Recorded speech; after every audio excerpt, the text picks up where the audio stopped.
Posibleng mag-offer ang TNT Tropang 5G ng trade sa Barangay Ginebra. Ang mga koponan sa PBA ay madalas na nag-e-explore ng mga trade opportunities upang palakasin ang kanilang lineup.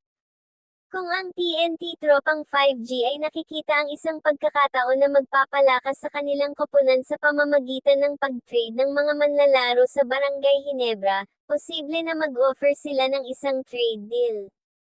Ang TNT Tropang 5G ay gustong kuhanin si Isaac Go at Jeremiah Gray mula sa Barangay Ginebra, at handa silang mag-trade ng tatlong manlalaro na sina Simon Enciso, Poy Iram, at Glenn Cobanten kapalit ng dalawang manlalaro na gusto nila.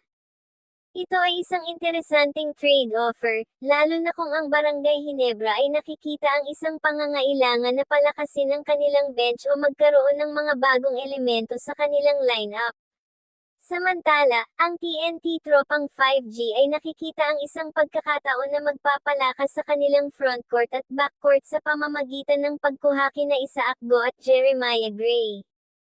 Ang mga posibleng epekto ng trade na ito sa dalawang koponan ay para sa TNT Tropang 5G.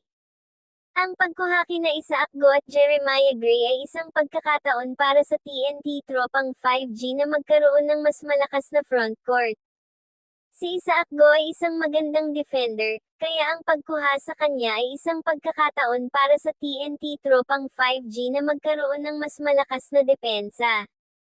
Ang pagkuha kina Isaac Go at Jeremiah Gray ay isang pagkakataon para sa TNT Tropang 5G na magkaroon ng mga bagong elemento na makakatulong sa kanilang koponan na magkaroon ng mas magandang chemistry. At para naman sa Barangay Ginebra, ang pag-trade kina Isaac Go at Jeremiah Gray ay isang pagkawala ng mga mahalagang manlalaro para sa Barangay Ginebra. At ang pagkuha kina Glenn Cobanten, Poy Iram, at Simon Enciso ay isang pagkakataon para sa Barangay Ginebra na magkaroon ng mas malakas na bench. Ang pagkuha kina Glenn Cobanten, Poy Iram, at Simon Enciso ay isang pagkakataon para sa Barangay Ginebra na magkaroon ng mga bagong elemento na makakatulong sa kanilang koponan na magkaroon ng mas magandang dynamics. Ang mga posibleng adjustment na gagawin ng TNT Tropang 5G at Barangay Ginebra sa kanilang mga magiging bagong manlalaro. Para sa TNT Tropang 5G, kailangang ituro kina Isaac Go at Jeremiah Gray ang kanilang sistema ng laro, lalo na sa mga bagong play at defensive scheme. Ang TNT Tropang 5G ay kailangang gumawa ng space sa kanilang lineup para kina Isaac Go at Jeremiah Gray, na maaaring mga hulugan ng pagbabago sa mga posisyon o mga role ng mga manlalaro.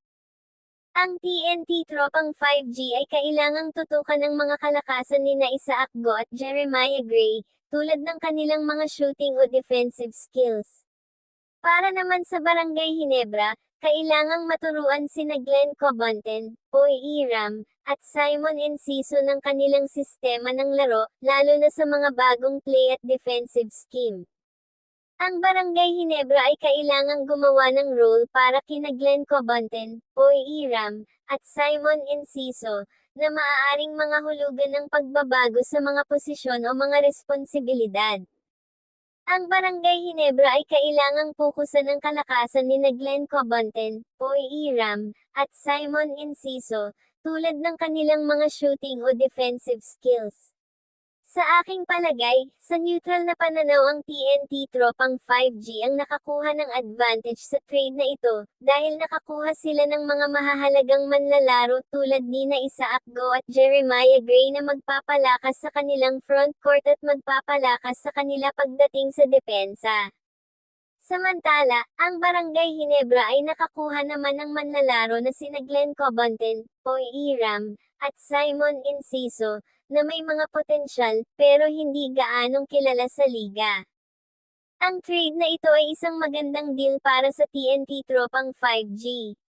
Samantala, ang Barangay Ginebra ay magkakaroon ng mga bagong elemento sa kanilang koponan, pero hindi ko sigurado kung sapat na ito upang makapag-compete sa mga koponan na malalakas sa liga. Sa kabuuan, ang trade na ito ay isang magandang deal para sa TNT Tropang 5G, pero hindi ko sigurado kung ano ang magiging epekto nito sa Barangay Ginebra.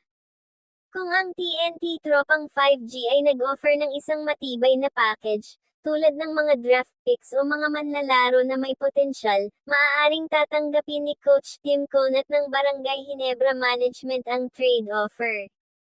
Pero kung ang offer ay hindi gaanong nakakaakit, tulad ng mga manlalaro na may limitadong potensyal o mga draft picks na hindi gaanong mataas, maaaring hindi nila tatanggapin ang trade offer. Si Coach Tim Cone ay isang kilalang coach na may malaking impluwensya sa Barangay Ginebra, kaya malamang na siya ang magdedesisyon kung tatanggapin ang trade offer o hindi. Ang mga posibleng dahilan kung bakit tatanggapin ni Coach Tim Cone at ng Barangay Ginebra Management ang trade offer ay kung ang mga manlalaro na makukuha nila ay makakatulong sa kanilang koponan na magkaroon ng mas malakas na lineup. Kung ang mga draft picks na makukuha nila ay may potensyal na maging mga magagaling na manlalaro. Kung ang trade offer ay makakatulong sa Barangay Ginebra na magkaroon ng mas malakas na team chemistry. Sa kabuuan, depende ito sa mga desisyon ni Coach Tim Cone at ng Barangay Ginebra Management. Ang trade na ito ay medyo hindi fair para sa Barangay Ginebra. Ang TNT Tropang 5G ay nakakuha ng dalawang mahalagang manlalaro na sina Isaac Go at Jeremiah Gray, samantala ang Barangay Ginebra ay nakakuha ng tatlong manlalaro na may potensyal pero hindi gaanong kilala sa liga. Ang mga manlalaro na makukuha ng Barangay Ginebra ay sina Glenn Cobonten, Boy Iram, at Simon Enciso, na mga manlalaro na may potensyal pero hindi gaanong nagpakita ng kanilang mga kakayahan sa liga. Sa kabuuan, ang trade na ito ay medyo hindi fair para sa Barangay Ginebra, pero depende ito sa mga desisyon ng mga koponan at sa mga pangangailangan nila. May lapses ba ang trade na ito? Medyo meron, dahil ang TNT Tropang 5G ay nakakuha ng mga mahalagang manlalaro, samantala ang Barangay Ginebra ay nakakuha ng mga manlalaro na may potensyal pero hindi gaanong kilala sa liga. Pero, sa mga trade, walang ganon kadali ang paghusay kung fair o hindi. Depende ito sa mga pangangailangan ng mga koponan at sa mga desisyon nila. Ang mga fans ng TNT Tropang 5G at Barangay Ginebra ay siguradong pakaabangan ang resulta ng trade talks na ito. Kung matuloy ang trade, siguradong magkakaroon ng mga reaksyon ng mga fans, may positibo o negatibo. Ang mga fans ng TNT Tropang 5G ay maaaring mag-excite sa pagkuha kina Isaac Go at Jeremiah Gray, samantala ang mga fans ng Barangay Ginebra ay maaaring mag-alala sa pagkawala ng dalawang mahalagang manlalaro. Kung hindi matuloy ang trade, ang mga fans ay maaaring mag-relieve o mag-disappoint, depende sa kanilang mga inaasahan. Sa kabuuan, ang mga fans ay siguradong pakaabangan ang resulta ng trade talks na ito, at ang kanilang mga reaksyon ay magpapakita ng kanilang pagmamahal sa kanilang mga paboritong koponan.